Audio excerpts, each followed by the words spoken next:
तो रिक्तियां थी, तभी तो आप उन रिक्तियों को जो है फ्रेश रिक्रूटमेंट से भरे। जब रिक्तियां थी तो आप हमारे वाला हक छीन करके आप नए वाले को क्यों उसमें डाल दिया? तो इसकी लड़ाई है। तो इस लड़ाई में जो है नियोजित शिक्षकों की जीत अवश्य होगी। नमस्कार गुरुजनों, मैं राकेश वर्मा आप सभी का स्वागत करता हूं आपके अपने परिवार एसएन गुरुकुल पर। गुरुजनों, जितने भी नियोजित शिक्षक शिक्षिकाएं हैं उनमें से अधिकांशतः का इतना कार्यानुभव उनके पास हो चुका है कि वे अब पदोन्नति पा सकते हैं, लेकिन सरकार के गलत नीति नियमों के कारण, सरकार के लापरवाही के कारण, सरकार के द्वारा बरती जा रही अनियमितताओं और गड़बड़ियों के कारण सारे मामले जो है वो रुके हुए हैं। अब बिहार की मामला हो या फिर केंद्र की मामला हो, जब भी कर्मचारियों से जुड़ा कोई भी ऐसा मसला जिसमें कर्मचारियों को फायदा होने वाला हो, चाहे वह पेंशन को लेकर के हो, चाहे वह भर्ती को लेकर के हो, चाहे वह पदोन्नति को लेकर के हो, चाहे वह वेतन वृद्धि को लेकर के हो, या अन्य फिर जो सुख सुविधाएं जो मिलते हैं कर्मचारियों को उससे लेकर के हो, हर मामले पर बिना कोर्ट का दरवाजा खटखटाए सरकार सुनती नहीं है और न ही फायदा देती है कर्मियों का।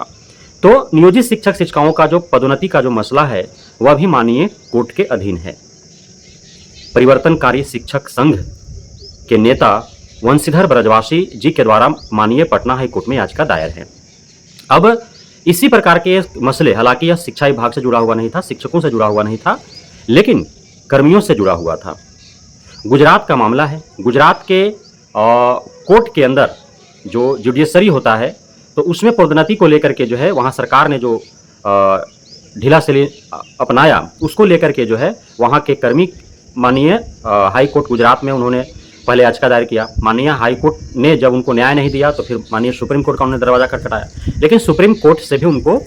न्याय नहीं मिला। यह नहीं कह सकते हैं इसलिए कि माननीय सुप्रीम कोर्ट ने साफ साफ कहा कि जो पदोन्नति होता है, जो प्रोन्नति होता है, यह किसी भी राज्यकर्मी का, किसी भी कर्मी का अधिकार नहीं होता है कि आप पदोन्नति प्रोन्नति के लिए जो है सरकार से लड़ें कि हमें इतना वर्ष कार्यानुभव हो चुका है, हमने इस पद पर रहते हुए इतनी सेवाएं दी, इस वजह से अब हमें पदोन्नति दे, प्रोन्नति दे। वह सरकार की जरूरत के हिसाब से होता है कि उसे जिस पद पर किसी भी विभाग के कर्मी को पदोन्नति देना है, प्रोन्नति देना है, तो वहां पे वैकेंसीज कितने हैं उसे देना है अथवा फिर उस पद को नए भर्ती से भरना है। लेकिन माननीय सुप्रीम कोर्ट ने एक और बात कहा कि सरकार ने यदि नियम बनाया है, सरकार ने यदि प्रक्रिया बनाई है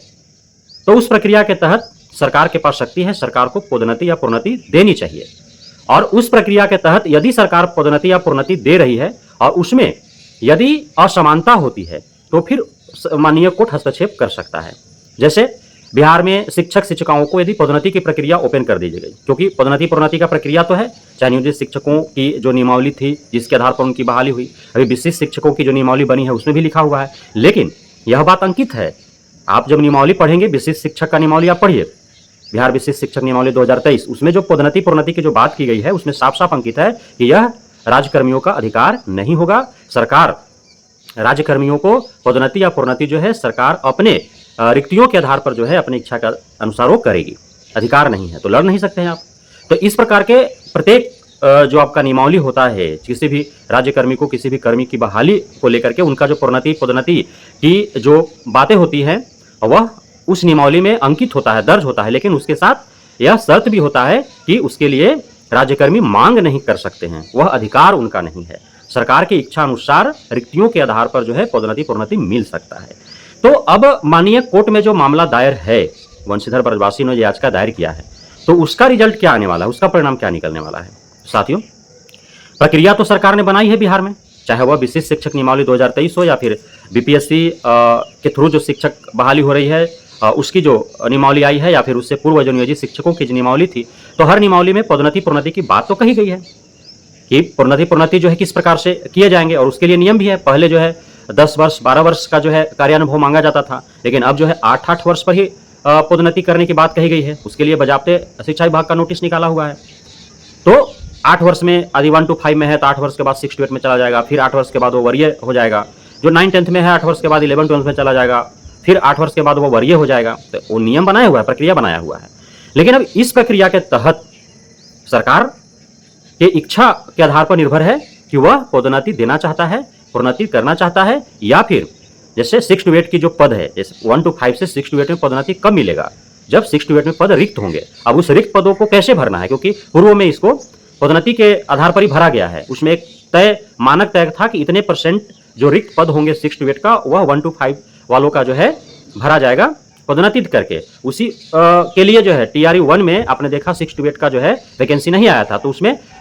यही दलील दी जा रही थी कि 6 to 8 के रिक्तियों को जो है वह कैसे भरना है, तो पदोन्नति से भरना है, क्योंकि उसमें नियोजित शिक्षकों की जो नियमावली थी उसमें साफ साफ अंकित था कि 6 to 8 की पद जो है वो पदोन्नति से भरा जाएगा। जो पहले प्रधान शिक्षक बनते थे वो भी पदोन्नति से बनाया जाता था, लेकिन अब तो प्रधान शिक्षकों की भी जो है BPSC के थ्रू भर्ती निकाल दी गई है और प्रधान शिक्षकों की बहाली होगी, है ना। उसके बाद वरीय, तो वरीय के लिए तो वैकेंसी नहीं आ सकती ना, वरीय के लिए तो आपको पदोन्नति देना ही होगा, चाहे वो 11-12 के बाद वरीय हो, चाहे 6 to 8 के बाद वरीय हो, तो वो तो देना होगा। अब आखिर सरकार इस प्रक्रिया पर अमल क्यों नहीं कर रही है, इसको लेकर के याचिका जो है माननीय कोर्ट में दायर है कि सरकार जब यह प्रक्रिया बनाई है नियमावली के अंतर्गत, क्योंकि माननीय कोर्ट ने कहा कि सरकार को प्रक्रिया बनाना है, सरकार यदि प्रक्रिया बनाती है तो सरकार को पदोन्नति या प्रोन्नति देनी चाहिए, लेकिन उसमें भी जो है माननीय कोर्ट जो है सरकार पर दबाव नहीं बनाएगी कि हाँ आपने नियम बनाया है तो आप अपने कर्मियों को जो है पदोन्नति प्रोन्नति दे ही। वो हस्तक्षेप कब करेगा, जब उसमें किसी प्रकार की अनियमितताएं बरती जाएंगी, जब उसमें समानता नहीं रखा जाएगा, तब वो जो है माननीय कोर्ट जो है उसमें हस्तक्षेप करेगी कि आखिर जब आपने प्रक्रिया आरंभ कर दी तो इसमें किसी भी राज्यकर्मी के साथ, किसी भी कर्मी के साथ जो है भेदभाव कैसे हो सकता है। आप जो मानक तय किए हैं उस मानक के आधार पर सभी को जो है प्रोन्नति मिलना चाहिए। अब इसमें यह भी है ना कि जो आपका नियमावली जो बनाया हुआ है उसमें साफ साफ अंकित है कि अब मान लीजिए कि 10,000 शिक्षक शिक्षिकाओं का जो है वो 8 वर्ष हो चुका है 1 to 5 में कार्य करते हुए, और वो हर तरह से योग्य हैं, जो मानक तय है सरकार का वो मानक वो पूर्ण करते हैं, पूरे 10,000 शिक्षक शिक्षिकाएं जो अब पदोन्नति के लिए इंतजार कर रहे हैं। लेकिन अब सरकार के पास जो है 6 to 8 में जो रिक्त पद है पदोन्नति से भरने वाला वह 5,000 ही है। अब इसमें तो झगड़ा होंगे ही। अब 10,000 लोग इंतजार कर रहे हैं और 10,000 लोग जो है वो मानक तय करते हैं, जो भी जो है मानक बनाया गया है सरकार के द्वारा वो सारे मानक को पूर्ण करते हैं। अब उनको 10,000 को प्रोन्नति चाहिए तो इसमें झगड़ा होगा। तो इस प्रकार के जब उत्पन्न होते हैं विवाद की प्रक्रिया चल रही है, सरकार के द्वारा प्रक्रिया बना दी गई, सिद्धांत नीति नियम सिद्धांत बना दिए गए और उस नीति नियम सिद्धांत के अनुरूप प्रक्रियाएं चल रही है, और उसमें जब भेदभाव होता है, उसमें जब समानता की का ख्याल नहीं रखा जाता है, तब माननीय कोर्ट जो हस्तक्षेप करेगी और सरकार पर दबाव बनाएगी कि आपने जो मानक तय किया है, जो मानक सभी पूर्ण कर रहे हैं, तो सभी को आप प्रोन्नति देना ही पड़ेगा, नहीं तो आप प्रक्रिया ही आरंभ नहीं करते। लेकिन अब 6 to 8 के रिक्त पदों को भी भर दिया गया BPSC के द्वारा, 11-12 के भी रिक्त पदों को भर दिया गया BPSC के द्वारा, तो अब पदोन्नति होगी कैसे, रिक्तियां रहेगी ही नहीं तो पदोन्नति होगी कैसे, सीधी सी बात है। तो सरकार के द्वारा जो 6 to 8, 11-12 के सभी रिक्तियों को BPSC के द्वारा भरे जाने के पीछे का षड्यंत्र यही था कि हमें जो है पदोन्नति न देना पड़े नियोजित शिक्षकों को। अब जो है मामला तो फंसा ही रह जाएगा, रिक्तियां ही नहीं रहेगी तो पदोन्नति कैसे मिलेगा। लेकिन अब यह भी नहीं है कि जो गुजरात वाले मामले में माननीय कोर्ट का ऑब्जर्वेशन है वही नियोजित शिक्षकों को लेकर जो माननीय पटना हाई कोर्ट में याचिका दायर है उस पर भी वही ऑब्जर्वेशन आ जाए। तो हमें हमेशा कोर्ट पर भरोसा रखना चाहिए कि कोर्ट हमें न्याय देगी, क्योंकि हम लड़ क्यों रहे हैं, हमें उम्मीद दी गई सरकार के द्वारा, तब हम जो है लड़ रहे हैं। हमें उम्मीद दी गई, भरोसा दिलाया गया और उस पर खरा ना उतरा गया, और बीच में जो है शिक्षक भर्ती ला करके और जिन पदों को भरना चाहिए था पदोन्नति कर, उन पदों को जो है फ्रेश रिक्रूटमेंट के जरिए भर दिया गया। तो यह अन्याय दिखता है कि पूर्व से जो 10 साल, 15 साल, 12 साल, 14 साल से जो कार्यरत हैं, अब उनको उनके कार्यानुभव के आधार पर, उनके द्वारा जो उतने दिनों तक सेवा दी गई, उनके आधार पर यदि वे सारे मानक पूर्ण करते हैं तो उन्हें जो है पदोन्नति मिलना चाहिए था। तो इसलिए लड़ाई है कि आपने कहा, आपने प्रक्रिया भी बनाई, आपने बारंबार आश्वासन भी दिया और हम हर तरह से सक्षम हैं, तो हमें पदोन्नति क्यों नहीं, और क्यों हमें जिन पदों पर पदोन्नति से भरना चाहिए था उन पदों को आप फ्रेश रिक्रूटमेंट से भर दिया। आखिर इसके पीछे का सारी सूत्र क्या है। आप पदोन्नति तब नहीं दे सकते, आपने अंकित किया कि सरकार इच्छानुसार करेगी रिक्तियां रहने के ऊपर, तो रिक्तियां थी तभी तो आप उन रिक्तियों को जो है फ्रेश रिक्रूटमेंट से भरे। जब रिक्तियां थी तो आप हमारे वाला हक छीन करके आप नए वाले को क्यों उसमें डाल दिया। तो इसकी लड़ाई है, तो इस लड़ाई में जो है नियोजित शिक्षकों की जीत अवश्य होगी। बहुत बहुत धन्यवाद आप सभी साथियों का हमारे साथ जुड़े रहने के लिए, बने रहने के लिए, मित्र प्यार देने के लिए, हम पे भरोसा बनाए रखने के लिए। जय हिंद।